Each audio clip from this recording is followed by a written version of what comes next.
गोल्डी कौआ टुनटुनी से मनी मन प्यार करने लगा था और उससे शादी करना चाहता था। जब वो इस बारे में अपनी माँ से बात करता है तो उसकी माँ साफ साफ मना कर देती है, क्योंकि वो उसके घर की नौकरानी थी, जिस वजह से गोल्डी कौआ नाराज होकर घर से दूर दूर रहने लगता है और खाना पीना भी छोड़ देता है। तब उसकी माँ के पास और कोई उपाय नहीं था, इसलिए वो उसकी शादी उस नौकरानी टुनटुनी से करवा देती है और एक गरीब नौकरानी को अपने घर की बहू रानी बना लेती है।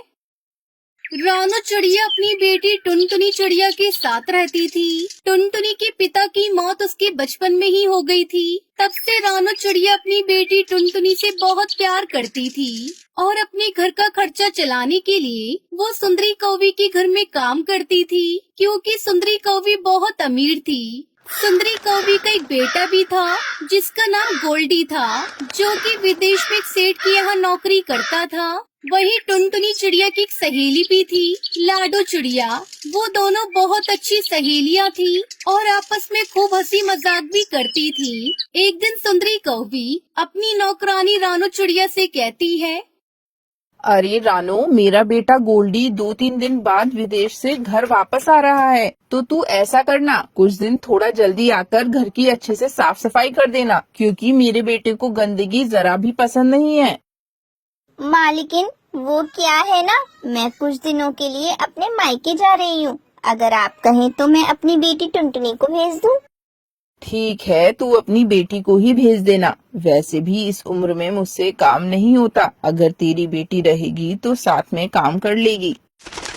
तभी उस शाम को लाडो अपनी सहेली टुनटुनी के घर आकर उससे कहती है, टुनटुनी, तुझे पता है मेरी शादी होने वाली है। आज मुझे देखने मेरे ससुराल वाले आ रहे हैं। अगर मैं उन्हें पसंद आ गई तो मेरी जल्दी शादी हो जाएगी।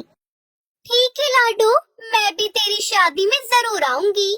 फिर लाडो वहाँ से चली जाती है। कुछ दिनों बाद लाडो की शादी हो जाती है और वो विदा होकर अपने ससुराल चली जाती है। इस तरह कुछ दिन बीत जाते हैं। एक दिन टुनटुनी को पता चलता है कि लाडो अपने मायके वापस आई है, तो वो अपनी माँ से कहती है, माँ, मैं अपनी सहेली लाडो से मिलने उसके घर जा रही हूँ। आज वो बहुत दिनों बाद अपनी मायके आई है। हम दोनों सहेलियाँ को बातें करेंगे। अगर मुझे घर आने में थोड़ी देर भी हो जाए तो आप चिंता न करना।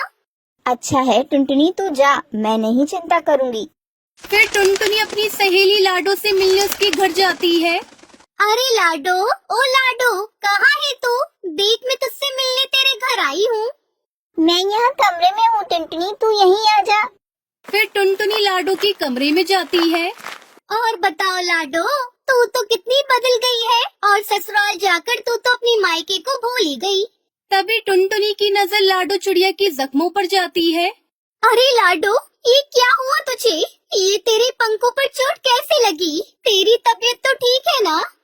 टुनटुनी की ये बातें सुनकर लाडो फूट फूट कर रोते हुए कहती है, क्या बताऊं टुनटुनी, ये सारे जख्म मेरी सास और मेरे पति ने दिए हैं। वो दिन रात मुझसे काम करवाते हैं और जरा सी देर हो जाने पर मुझे डंडों से पीटने लगते हैं।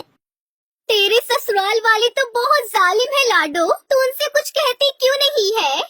क्या कहूँ मैं उनसे? अपनी माँ से कहा तो माँ कहने लगी कि ससुराल वाले ऐसे ही होते हैं और बहुत कुछ सहना पड़ता है ससुराल में।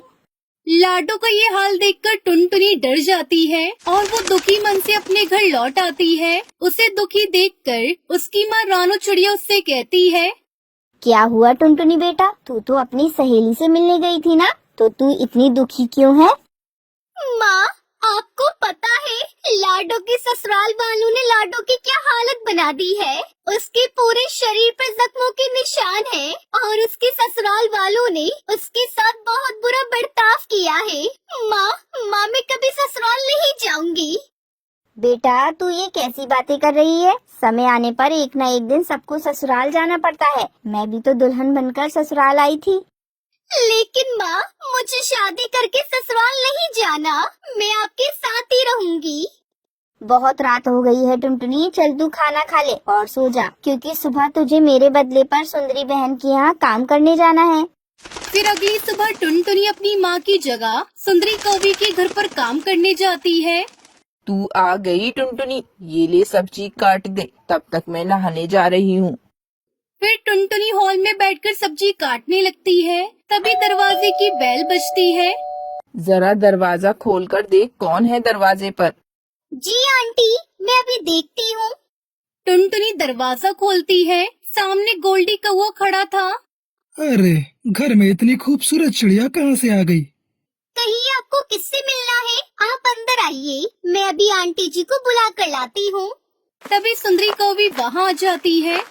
अरे बेटा, तू आ गया, लेकिन तेरी फ्लाइट तो दोपहर को आने वाली थी। माँ, आप वो सब छोड़िए, पहले ये बताइए कि ये खूबसूरत सी चिड़िया कौन है? बेटा, ये टुनटुनी है, वो अपने यहाँ काम करने वाली बाई आती है ना, उसी की बेटी है। टुनटुनी, जा जाकर मेरे बेटे के लिए पानी लेकर आओ और फिर खाना बनाने में जुट जा।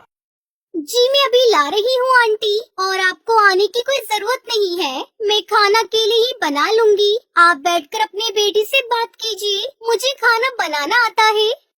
फिर टुनटुनी चिड़िया किचन में आती है और सारा खाना अकेली बनाकर तैयार कर लेती है। जब गोल्डी भोजन खाता है तो कहता है, माँ, ये भोजन तो बहुत स्वादिष्ट है, मन करता है भोजन बनाने वाली का हाथ चूम लूं। ये सब सुनकर टुनटुनी शर्मा जाती है।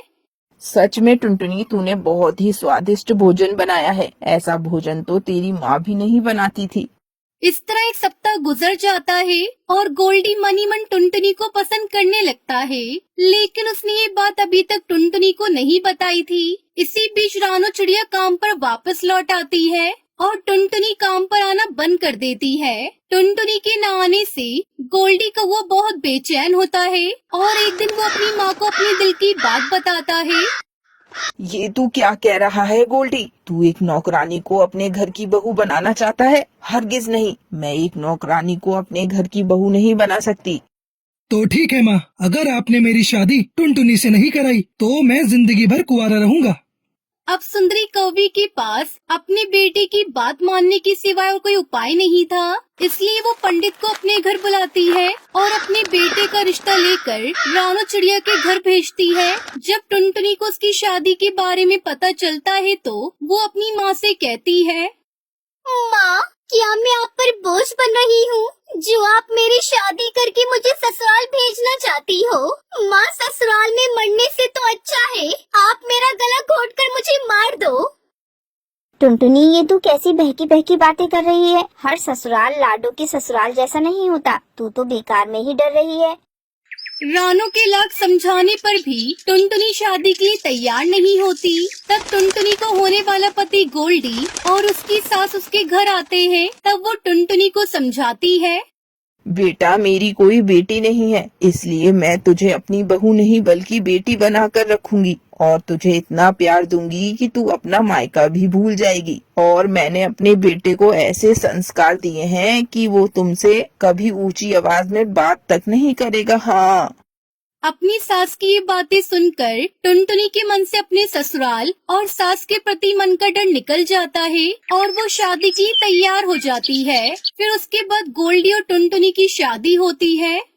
तो दोस्तों, ये थी आज की कहानी। और हाँ दोस्तों, इस कहानी से हमें सीख मिलती है कि हमें हर किसी को छोटा बड़ा नहीं समझना चाहिए।